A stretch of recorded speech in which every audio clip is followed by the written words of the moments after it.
أعوذ بالله من الشيطان الرجيم بسم الله الرحمن الرحيم الصلاة والسلام عليك يا سيدي يا رسول الله وعلى آلك وأصحابك يا سيدي يا حبيب الله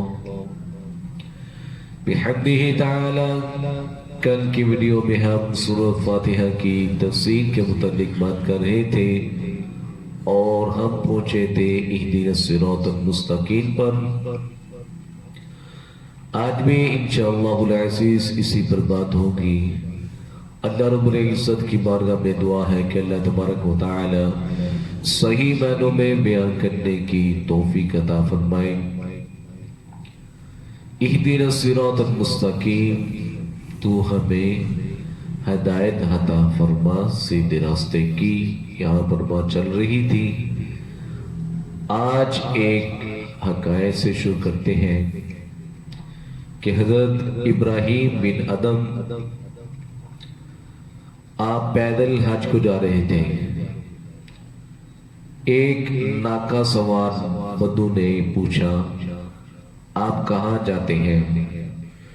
فرمایا میں بیت اللہ شریف۔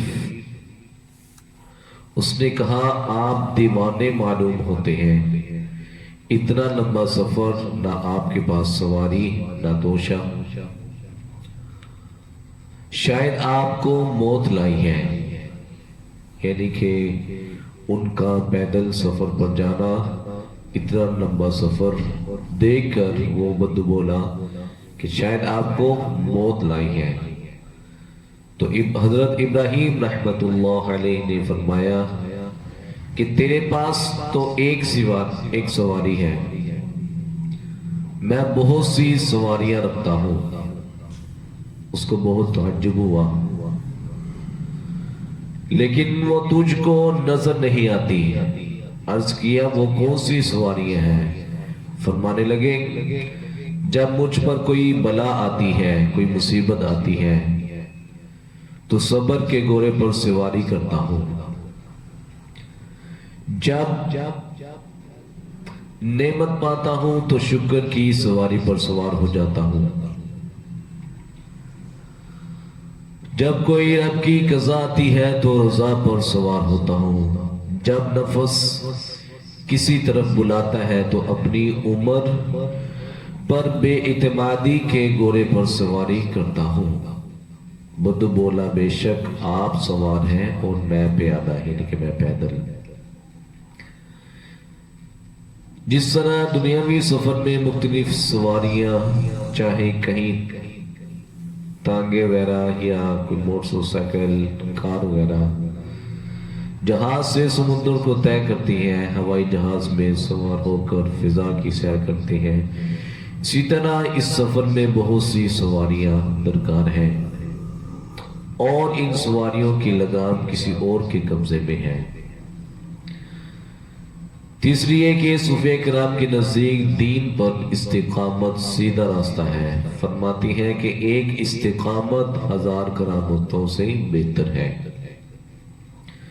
استقامت کے معنی یہ ہے کہ اگر مولا کا اشارہ ہو کہ اپنے آپ کو دریا میں ڈال دو تو اس کی تعمیل میں ذرا بھی تعامل نہ کرو، ذرا بھی دیر نہ کرو، جیسا کہ حضرت یونس علیہ السلام کا واقعہ۔ اگر حکم ملے کہ اپنے بچے کو ذبح کرو تو اس پر راضی ہو جائے، جیسے سیدنا ابراہیم علیہ السلام نے کر کے دکھایا۔ اگر یاد حق میں آپ کے سامنے آ جائے تو اس کی پرواہ نہ کریں، جیسے خلیل اللہ علیہ السلام نے نار نمرود کی پرواہ نہ فرمائی۔ اگر کسی بڑے مرتبے پر پہنچ کر کسی کی شاگردی کرنے کا حکم مل جائے تو اس پر عار نہ ہو، جیسے کہ حضرت موسیٰ علیہ السلام نے کر کے دکھایا کہ اس قدر عظمت و جلالت کے باوجود حضرت خضر علیہ السلام کے پاس حاضری میں کچھ شرم نہ فرمائی۔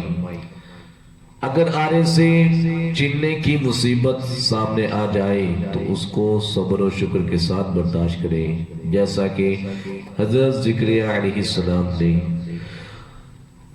وغیرہ وغیرہ۔ صوفیہ کرام فرماتی ہیں کہ جب اپنی جان و مال اور اولاد کی ایک پردہ بن جائے تو اس کو پھاڑ دو، جب اپنی اولاد جان و مال ایک دین کی آڑ بن جائے تو اس کو پھاڑ دو۔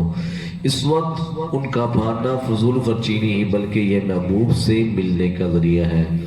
حضرت سلیمان علیہ السلام نے نماز عصر قضا ہو جانے پر 1000 گھوڑے ذبح کر دیے تو یہ فضول خرچی نہ ہوئی بلکہ جو آڑ تھی اس کو پھاڑ ڈالا، اور یہ درجہ مشکل سے حاصل ہوتا ہے، ہر بندے کو نصیب نہیں ہوتا۔